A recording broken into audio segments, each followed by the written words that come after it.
Good evening, everyone. I'm Diane Sawyer. There are some people that have had a completely normal childhood, but still commit evil acts. Is it the influences of society, or just simply the minds of these people that commit the evil actions? Are human beings inherently good or bad? Today we take a deeper look into this well-known controversy to find out.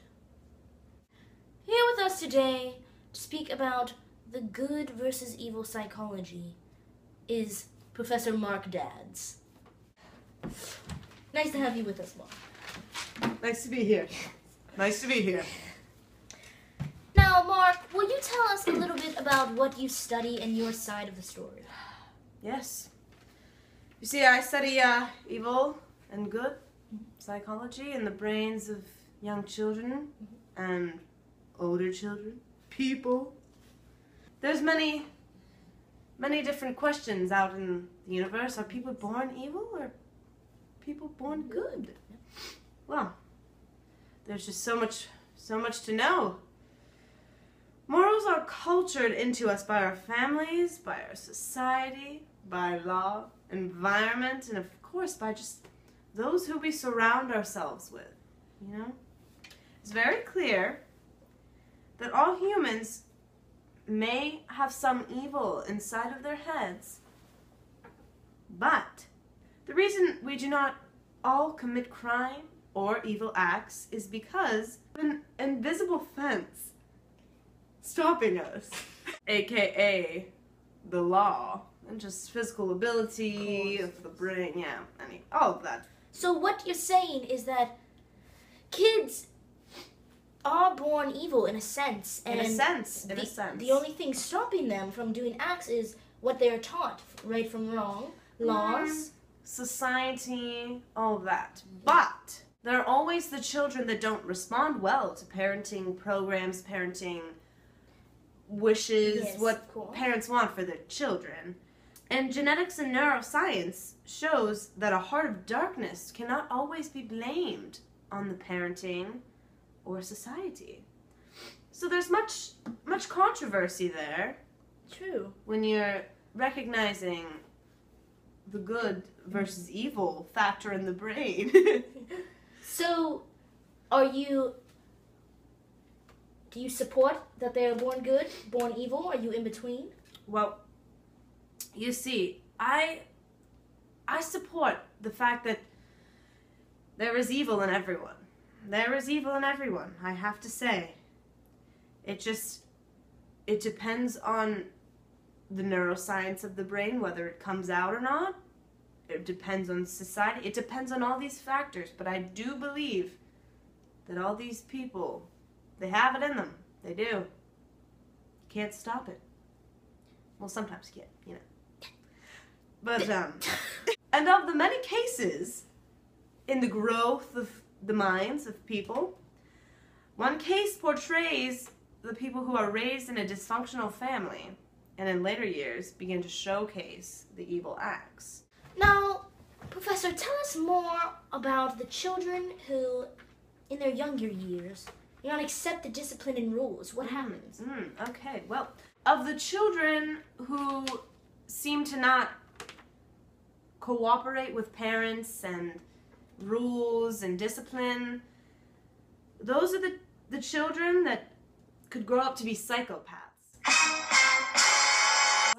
It's a recent study showing that the kids that discipline does not have much effect on, they have trouble with communicating with parents, dealing with issues, and anger just builds up inside. So, is that more dealing with the brain and something going wrong there? It must. Because by their family life, I could say, you could be my mother and you treat me perfectly fine. You're just a normal mother trying to raise her son, and I would just not listen. There's something wrong in the neuroscience of my brain. The views on psychopaths are ones who show less fear of punishment, do things to excite the nervous system, you go crazy.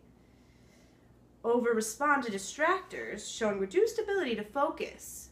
So, kids with ADD problems go off the wall very often. And the children, this is the surprising fact, the ones that respond well to rewards. They want something. Yes.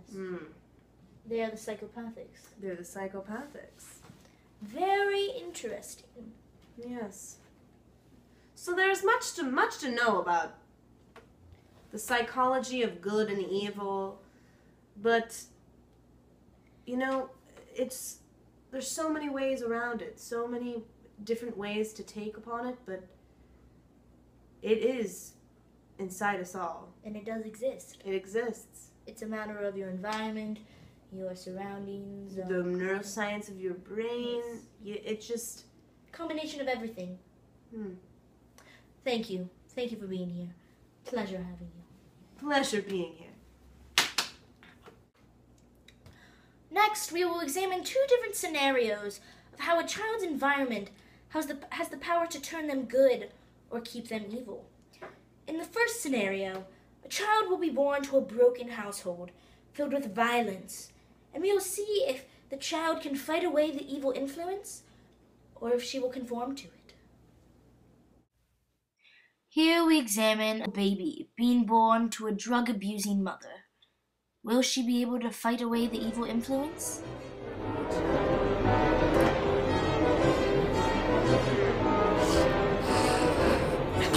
Hand me another cigarette! Hand me another cigarette! Shut up! Throughout the child's life, she is put in a toxic environment filled with abuse and anger. I need my cigarettes! You don't need them! Don't talk to your mother like that! Don't talk to me! Stop! Help! As she grows, she is constantly surrounded by violence, crimes, and substance abuse, influencing her to become evil. As you just witnessed, faced with a toxic environment and bad influences, the child was not able to turn good and turn away from evil.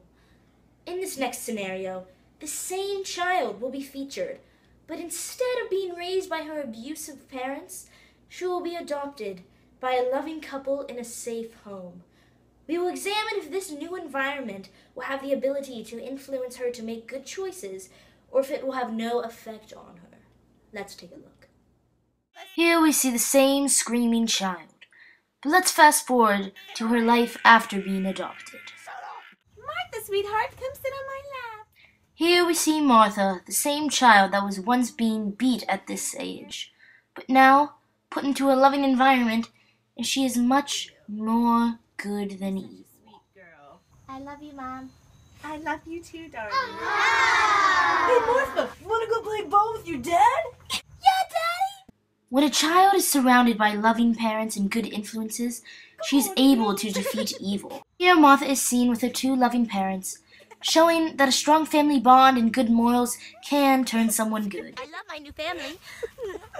They're my adopted parents, but they feel like real ones. And we're back. I'm here with author William Golding, author of the book Lord of the Flies. William, please tell us how you incorporated evil in the Lord of the Flies. Well, in the beginning of the book, I had the boys be young British boys. They were good, wholesome, and clean. But in the end, they let the evil inside of them take over, and they became sinister monsters. Elaborate on that for us. Alright, well, for example, Jack and his tribe let the evil influence them in a negative way, separating them from the good boys, who are Piggy,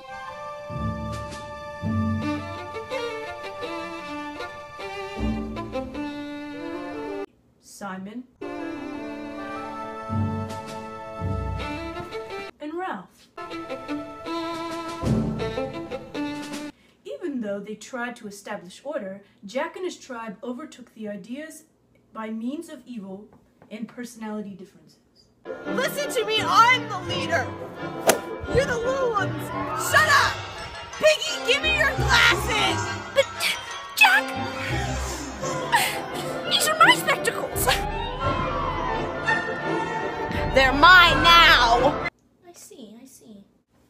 Now, what was the biggest point made in the story? The biggest point made in the story, as I said before, was when the evil inside of them took over. For example, here, we have when Simon comes out of the jungle, Jack's tribe attacks him, and Ralph and Piggy also join in, which tells the reader that Jack and Piggy also turned evil when they were the only ones left that were good. Very interesting. Thank you so much, Goldie. Oh, you're welcome anytime. As you can see, evil surrounds us in our stories, in our everyday lives. It's just the environment, the people surrounding us. They have the ability to change us to evil or to good. Now let's take a look at, can people really be born evil? Tonight I have a new guest with us, Judge Irma Raker, who was the judge at a well-known serial killer Haddon Clark's trial, and is very well known with his case. Judge, tell us a little bit about Haddon Clark and his story, and how people perceive that he was truly born evil. Of course, of course. Haddon Clark was born to a well-off family who had no problems, but he just seemed to be a bad kid. At only a few years old, Haddon pushed his younger brother off of a bike and cracked his skull open. It was very terrible. Did he say anything to his mother about it? No, he did not. He did not mention one word. No, sir. One word to his mother when he came home. Haddon Clark had a very, very strong problem with his neighbors. For if they were not nice to him, he would go and decapitate the animals in their home and leave them on the front porch. No. Yes. It was like a little dissection for him. Terrible. Sick. Terrible, terrible. When he was only 14, he murdered his first victim, a young boy. In college, he had a job and he urinated in a pot of mashed potatoes and got fired. So he was a bit of a misfit when he was younger, a bit of a misfit now, you know. He's just a bad kid, bad kid. But the question we want to know is, did he get worse? Worse and worse. In his adult life, he killed several women and buried them in sand dunes. Later in life, he confessed to killing at least 3 more people and had an abnormal amount of charges. It's a sad, sad thing. Very sad. Very, very sad. So, what you're telling us is Haddon truly was born evil. He must have, because there's no explanation for that. His mind was sickly. You see, people can have normal lives and still be evil. Well, folks, that truly concludes our story here today. Thank you for staying with us. And once again, have a good one.